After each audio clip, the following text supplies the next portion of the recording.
Hey there, I'm Greta Shum, and today we're talking about the ocean. So come on, let's dive right into the atmosphere.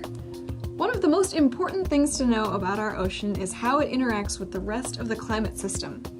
The relationship between the ocean and the atmosphere is one of give and take. Winds in the atmosphere drive currents. Water from the surface evaporates and forms clouds in the atmosphere. That water is later returned to the ocean in the form of raindrops or snowflakes. There's a constant exchange of heat between the Earth's surface and the atmosphere. Overall, it seems like this has historically been a nice, healthy relationship.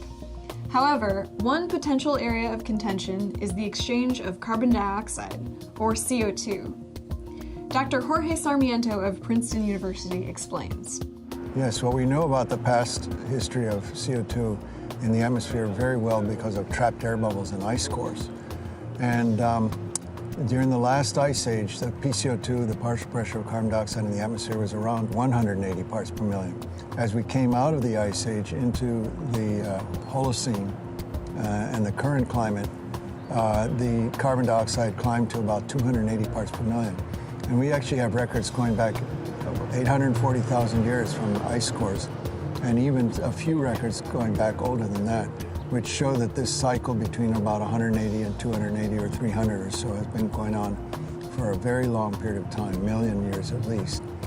And since the Industrial Revolution began around 1840, the carbon dioxide has climbed from 280 or 90 parts per million up till its value today, which is in excess of 400 parts per million. Just staggering, how far it's come. The burning of fossil fuels has resulted in our atmosphere being chock full of CO2.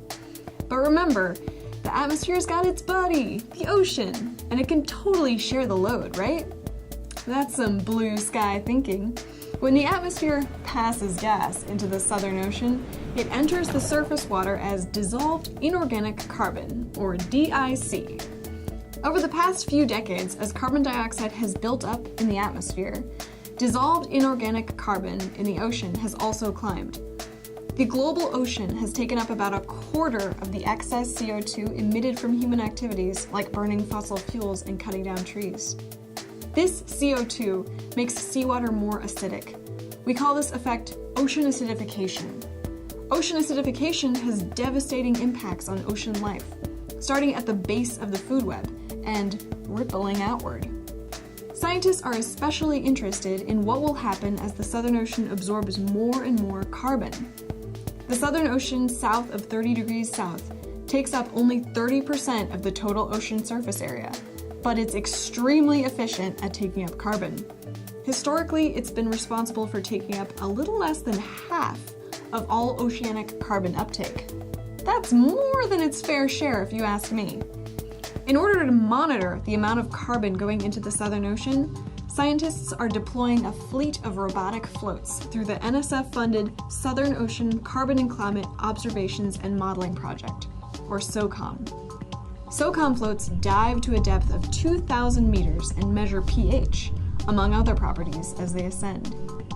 From these pH measurements, scientists can estimate the amount of carbon dioxide, or PCO2, in the seawater. As the concentration of carbon dioxide increases in the atmosphere, and consequently in the ocean, we may reach a limit on how much carbon the Southern Ocean can absorb, or we may realize that we've already bypassed that limit. By burning fossil fuels like coal, oil, and gas, humans are pumping more and more CO2 into the atmosphere, and unintentionally performing a massive and risky experiment on the ocean, not to mention straining an already complicated relationship. Looking for more information about new research into the Southern Ocean? Check out socom.princeton.edu.